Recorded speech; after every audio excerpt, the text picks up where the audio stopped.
Hello everyone. तो India की टी20 की वर्ल्ड कप की स्क्वाड निकल के आ रही है। अब ये स्क्वाड ऑफिशियल तो है नहीं, बट एक खबर निकल के आ रही है कि क्या क्या टीम हो सकती है और क्या लाइनअप हो सकती है, कौन से प्लेयर खेल सकते हैं।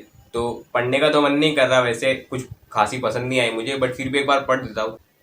रोहित शर्मा, विराट कोहली, यशस्वी जायसवाल, शुभमन गिल, सूर्य कुमार यादव, रिंकू सिंह, हार्दिक पांड्या, ऋषभ पंत, केएल राहुल, संजू सैमसन, रविंद्र जडेजा, शिवम दुबे, अक्षर पटेल, कुलदीप यादव, चहल, बिश्नोई, बुमराह, सिराज, अर्शदीप और आवेश। ऐसे 20 प्लेयर की स्क्वाड है। इसमें से सिर्फ 15 प्लेयर्स ही खेलेंगे और 5 प्लेयर रहेंगे रिजर्व में। तो मुझे तो ये स्क्वाड बिल्कुल पसंद नहीं आई।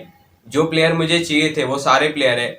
ऐसा कोई भी प्लेयर नहीं है जो मुझे अच्छा लगता है और वो मिस हो, बट बहुत सारे इसमें चीजें ऐसी भर ली गई है जो बाद में इंडिया को प्रॉब्लम देगी। सबसे बड़ी जो हेडलाइन है वो है विराट कोहली का स्क्वाड में रहना। अब विराट कोहली टी20 में, उस पर बहुत सारे लोगों का अलग अलग ओपिनियन है।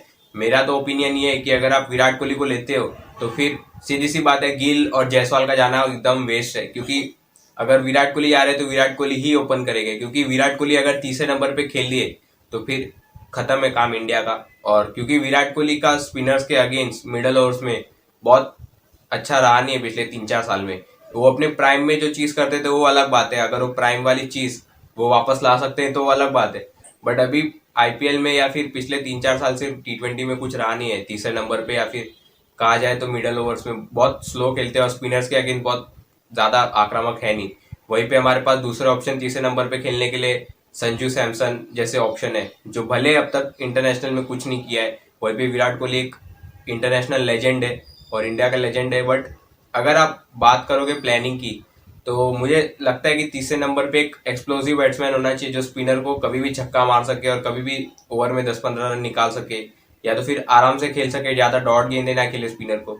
तो विराट कोहली को लेने का सीधा सीधा मतलब ये है कि विराट कोहली से ओपनिंग करेंगे, और विराट कोहली से ओपनिंग करेंगे तो जायसवाल और गिल वेस्ट हो जाएगा। और गिल जिस तरह से बैटिंग कर रहा है, अब शायद आप लोग मुझे इस बात के लिए पसंद ना करो, बट गिल जो मैच्योरिटी दिखा रहा है और उसकी बैटिंग इतनी बेकार है, गुजरात टाइटंस की बैटिंग इतनी बेकार है, फिर भी वो बंदा अकेले पूरा मैच खींचता है। हमने देखा कल गिल जल्दी आउट हो गया तो उसकी टीम 90 रन भी नहीं बना पाई। तो मुझे लगता है कि गिल बहुत ज्यादा मैच्योरिटी दिखाई। वो बंदा ऐसा है कि वो किसी भी फेस में रन बनाता है।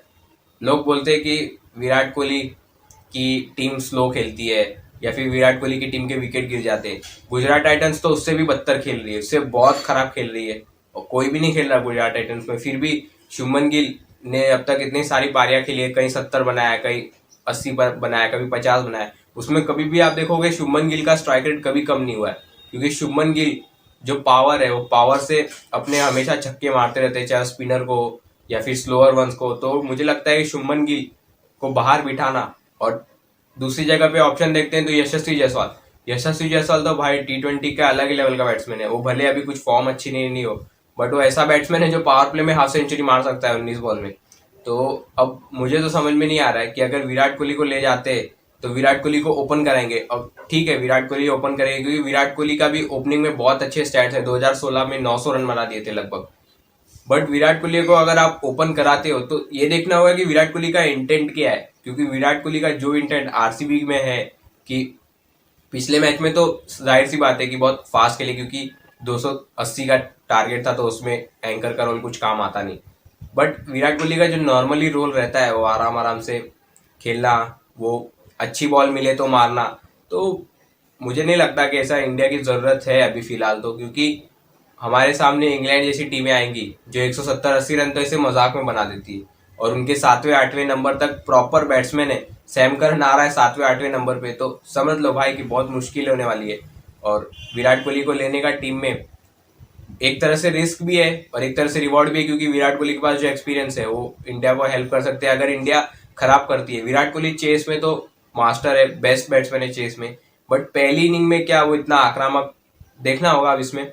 और इसमें बहुत सारी ऐसी चीजें भी है जो मुझे नहीं पसंद आई। वो है केएल राहुल का इंक्लूजन। क्या बैटिंग करता है वर्ल्ड कप में, देखा हमने। वो बंदा ऐसा नहीं है कि उसके पास क्वालिटी नहीं है, उसके पास दुनिया में सबसे ज्यादा क्वालिटी है, उसके पास टेक्निकल एबिलिटी दुनिया में सबसे ज्यादा टेक्निकल एबिलिटी केएल राहुल के पास है। बट वो बंदे के अंदर थोड़ा भी जिगरा नहीं है। हमने वर्ल्ड कप में देखा भाई क्या कर रहा था वो। बैट्समैन है, बैट्समैन है तो खेला, ऐसे रन तो भाई बॉलर भी बना लेते। तो केएल राहुल को तो ले जाने का कोई मतलब नहीं है। और केएल राहुल को अब तक इतना बार घोस्ट करते देख लिया ना भाई, बड़े मैच में ऐसे गायब होते हुए देखा ना, केएल राहुल तो चाहिए ही नहीं। वो कितनी भी क्लास दिखाए, कितनी भी टेक्निकल एबिलिटी दिखाए, कितने भी classic cover drive, lofted cover drive जो है उसके पास, भाई नहीं चाहिए केएल राहुल। वो बंदे पे मुझे एक पैसे का भरोसा नहीं है। बाकी मैं किसी पे भी भरोसा कर लूँ, दुनिया के किसी भी बैट्समैन पर, केएल राहुल पे नहीं। तो केएल राहुल का जाना एकदम वेस्ट है, क्योंकि ऋषभ पंत है, संजू सैमसंग है, उसमें तुम केएल राहुल को खिलाओगे जो बंदा, क्या बोलो अभी मैं जाने दूं। उसके बाद जडेजा का इंक्लूजन है, शिवम दुबे का इंक्लूजन मुझे अच्छा लगा, क्योंकि शिवम दुबे एक्स फैक्टर है। वो अलग बात है कि बाद में खिलाया नहीं जाएगा, वही 2010 वाली स्टाइल में बैट्समैन खिलाए जाएंगे जिनके पास टेक्निकल एबिलिटी अच्छी हो, वो मतलब आउट ना होते हो, रिस्पेक्ट और रिस्पॉन्सिबिलिटी से खेलते हो, भले हो 6 बॉल में 8 रन बनाए, 7 बॉल में 9 रन बनाए, बट शिवम दुबे जैसे बैट्समैन मुझे लगता है बिठा दिए जाएंगे जो अपने बल पे पूरा मैच चेंज कर सकते हैं और 2-3 ओवर में पूरा मैच की काय पलट कर सकते हैं। बट पता है कि हमें बीसीसीआई चलती किस पे, फैंस के उस पे, तो फैंस जो बोलेंगे वही खेलेंगे। तो मुझे लगता है शिवम दुबे खेलना चाहिए, बट वो नहीं खेलेंगे। उसके बाद एक चीज तो मुझे सबसे खराब लगी, वो रविंद्र जडेजा का इंक्लूजन। रविंद्र जडेजा और अक्षर पटेल दोनों को लिया गया है, T20 का फॉर्मेट है, T20 का। रविंद्र जडेजा को लिया है, बट अक्षर पटेल को भी लिया है, बट मुझे लगता है कि अक्षर पटेल को बाद में हर बार की तरह रिजर्व में डाल दिया जाएगा। और रविंद्र जडेजा भाई किस, मतलब कहाँ से वो T20 का बॉलर है। रविंद्र जडेजा की बॉलिंग तभी शुरू होती है जब वो चेपॉक में खेलते हैं, और रविंद्र जडेजा बैटिंग में भी क्या है, मतलब अक्षर पटेल भले रविंद्र जडेजा जैसे फिनिशर ना हो, बट अक्षर पटेल एक ऐसा बैट्समैन है जो आप चौथे पांचवें नंबर पे भी उतार सकते हो, 50-60 रन मार के आपको गेम में वापस ला सकते हैं, ऐसे बैट्समैन है। और बॉलिंग में कुलदीप और अक्षर पटेल की हम लोग बॉलिंग तो देख ही रहे, दिल्ली कैपिटल्स के लिए कितनी अच्छी रही है। अक्षर पटेल का 6 की 6.5 का इकोनॉमी है, और वहीं पे जडेजा भाई सिर्फ चेपॉक में बॉलिंग होती है जडेजा से, जडेजा के विकेट सिर्फ चेपॉक में आते हैं और कहीं नहीं। और जब अभी चेपॉक में जाएगी चेन्नई, टर्निंग विकेट होगी, कोलकाता के सामने हमने देखा कैसा विकेट था, ये आया जडेजा का 3-4 विकेट, बस भाई अब Jadeja is the best all-rounder in the world, सबसे बेस्ट स्पिनर है, इंडिया में होना ही चाहिए। और जैसे गया किसी ढंग की पिच पे, स्टंप पे बस 90 की स्पीड से, 100 की स्पीड से बंदा फेंके जा रहा है, फेंके जा रहा है, ना बॉल में टर्न है, ना कोई वेरिएशन है, ना कोई आर्म में वेरिएशन है, ना कोई एक्शन में वेरिएशन है, ना कुछ नहीं भाई। वो बंदा सिर्फ 6 की 6 बॉल एक जैसे फेंके जा रहा है, फेंके जा रहा है। बैट्समैन अगर रिस्क लेना चाहे तो फिर उसको धो डालता है, अगर रिस्क लेना नहीं चाहिए तो हो गया ओवर, आराम से निकल गया, 1 मिनट में ओवर खत्म। तो मुझे नहीं लगता कि जडेजा का इंक्लूजन इसमें होना चाहिए था, बट अगेन बीसीसीआई वही करेगी जो फैंस बोलेगी। स्पिनर्स में 3 इंक्लूजन है, इसमें चहल भी है, बिश्नोई भी है, कुलदीप भी है। अब इसमें देखना होगा, क्योंकि कुलदीप यादव तो अलग फॉर्म में चल रहा बंदा, आईपीएल के बैट्समैन ना कुलदीप यादव से डरे हुए हैं। मुझे तो लास्ट पता नहीं कुलदीप यादव को झक्का कब पड़ा होगा, कुलदीप यादव को कोई मारने का ट्राई भी नहीं करता है, कोई नहीं ट्राई करता है कुलदीप यादव को, क्योंकि पूरी तरह से कुलदीप यादव जो 2 मैच में बाहर थे, वहां पे दिल्ली कैपिटल्स ने 230 और 270 मरवा लिए।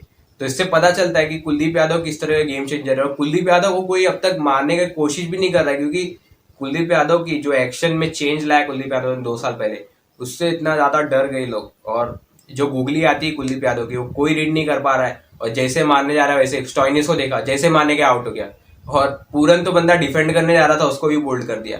तो कुलदीप यादव मुझे लग रहा है अभी तो फिलहाल अलग लेवल पे, कुलदीप यादव का डर अलग लेवल पे, क्योंकि चाइना मैन है, सीधी सी बात है, लेफ्ट आर्म लेग स्पिनर बहुत रेयर होते, और जिस तरह की कुलदीप यादव की टर्न भी होती है बॉल, वो और खतरनाक है और बहुत बहुत बढ़िया है। वहीं पे दूसरी में बात करूँ तो चहल पर्पल कैप पे, चहल वो बंदे के पास इतनी ज्यादा स्मार्टनेस है और इतनी ज्यादा जो है बैट्समैन को लूटने की और बैट्समैन को जो बेवकूफ बनाने की जो खासियत है, वो शायद किसी के पास हो। पर इसमें एक बात ये देखनी होगी कि चहल को इंडिया बहुत सारे चांसेस पहले से दे चुकी है, और चहल की इतनी अच्छी परफॉर्मेंस रही नहीं है बड़े मैचेस में, और बहुत रन लीक किए। तो देखना होगा कि चहल को टीम में रखा जाता है, रिजर्व में रखा जाता है, क्योंकि 3-3 स्पिनर का मुझे लगता नहीं है लेग स्पिनर काम है। स्पिनर सिर्फ मुझे लगता है 2 ही खेलेंगे, या फिर स्पिनर 2 खेलेंगे, उसमें से भी एक ही लेग स्पिनर खेलेगा, एक लेफ्ट आर्म ऑफ स्पिनर जो बैटिंग ऑलराउंडर होगा, बॉलिंग ऑलराउंडर होगा वो खेलेगा जडेजा पटेल में से। तो 3 स्पिनर मुझे लगता नहीं है ले जाने की कोई जरूरत है। बॉलिंग में इंडिया के पास ऑप्शन होने वाले बुमराह, सिराज, आवेश खान और अर्शदीप, जिसमें बुमराह तो 100% है, वो फिक्स है, और सिराज की फॉर्म बहुत बेकार रही है, और आरसीबी के साथ खेल रहे तो थोड़ा सा वो मेंटल जो है थोड़ा ब्रेकडाउन भी होगा, तो मुझे लगता है कॉन्फिडेंस भी बहुत गिरा हुआ है सिराज का। तो मुझे नहीं लगता कि सिराज को ले जाना चाहिए, और शमी शायद ही तब तक फिट हो। तो अर्शदीप सिंह तो बहुत यूनिक बॉलर है, बस थोड़ी सी प्रॉब्लम रहती है अर्शदीप सिंह की, वो है डिसिप्लिन। कभी कभी नो बॉल डालना, वाइड बॉल डालना, ये सब चीज़ें, और फील्डिंग। बट अर्शदीप सिंह मुझे लगता है एक एक्स फैक्टर है, क्योंकि नई बॉल से स्विंग करा सकता है बंदा, फिर अच्छी स्पेस है, फिर अच्छी वेरिएशन है, अच्छा बाउंसर है, अच्छा शॉर्ट बॉल है, फिर उसके पास यॉर्कर्स बहुत अच्छे हैं, यॉर्कर्स बहुत अच्छे हैं। तो मुझे लगता है कि हर्षदीप सिंह भी एक हो सकता है। बट जो दो पेसर खेलेंगे, क्योंकि अगर हार्दिक पांड्या रहते टीम में तो सीधी सी बात है दो ही पेसर खेलेंगे, और अगर दो पेसर खेलते तो मुझे लगता है कि बुमराह और हर्षदीप सिंह हो गए, उससे अच्छा कोई कॉल नहीं है। या फिर मयंक यादव, बट मयंक यादव की इंजरी की वजह से थोड़ा प्रॉब्लम हो गई। बट मयंक यादव इस बैक, अच्छी न्यूज है इंडिया के लिए और लखनऊ सुपर जायंट्स के लिए। तो मुझे लगता है कि मयंक यादव भी एक कॉल हो सकता है। ओवरऑल ये स्क्वाड मुझे कुछ खराब नहीं लगी। अब इसमें से देखना होता है कि रिजर्व में किसको डाला जाएगा। रिजर्व में 5 प्लेयर जाएंगे, मुझे लगता है रिजर्व में 5 प्लेयर जाने वाले अक्षर पटेल, चहल, आवेश खान, फिर शिवम दुबे और यशस्वी जायसवाल। तो ये प्लेयर जाएंगे रिजर्व में मेरे हिसाब से। तो जिसमें मुझे प्रॉब्लम है यशस्वी जायसवाल, शिवम दुबे, अक्षर पटेल के रिजर्व में अगर ये लोग जाते तो बहुत खराब होगा, बहुत बहुत खराब होगा। क्योंकि प्लेयर्स है ना अपने पीआर पे और अपने फैन बेस पे सिलेक्ट हो रहा है अभी तो फिलहाल। क्योंकि विराट कोहली T20 में आप इतना प्रोमिनेंट बैट्समैन देखते नहीं हो फिलहाल। हाँ, अगर आप उनके स्टैट्स निकाल के देखो और जो इंडिया के लिए विराट कोहली ने किया है वो तो भाई अलग बात है, और उसके लिए वो डिजर्व करते हैं स्पॉट। बट अगर आप किसी ब्रांड ऑफ क्रिकेट खेलने की कोशिश कर रहे हो कि मुझे आते ही तोड़ना है सिर्फ और मुझे डोमिनेट करके खेलना है, क्योंकि इंडिया की ऐसी टीम है कि वो डोमिनेट करके सारी टीमों को हरा सकती है। और अगर आपने थोड़ा भी जगह छोड़ी वर्ल्ड कप में, वर्ल्ड कप जैसे प्लेटफॉर्म पे, और थोड़ा बैकफुट पे रहने की कोशिश की, जो हम रोहित शर्मा और के के साथ लेते हैं सालों से देख रहे हैं, वो लोग पहले से बैकफुट पे आते हैं और सोचते हैं कि मुझे अच्छी गेंदें मिले तब मैं खेलूं। और रोहित शर्मा के स्टैट्स तो एकदम भद्दे हैं T20 वर्ल्ड कप में फिलहाल अभी तक। तो वर्ल्ड कप में, वनडे में वो रोहित शर्मा ने चेंज किया अपना अप्रोच, बट T20 में अभी तक स्टैट्स खराब है रोहित शर्मा के, और विराट कोहली ही नहीं बचा है अब तक। तो मुझे लगता है कि बहुत डिफिकल्ट होने वाला है इंडिया के लिए अगर वो रोहित शर्मा और विराट कोहली के साथ ओपनिंग करते, क्योंकि वो दोनों ही ऐसे बैट्समैन है, watch the ball hit the ball वाले बैट्समैन है। बट अब शायद थोड़ा जनरेशन में चेंज आ गया है, और पावर प्ले में हर टीम चाहती है कि पहले से 60 रन हो। तो वॉच द बॉल और हिट द बॉल नहीं होता है, बहुत बार ऐसा होता है कि बॉलर अच्छी बॉलिंग कर रहा होता है तो उसको बना बना के मारना होता है, और यशस्वी जायसवाल ऐसे ही बैट्समैन है।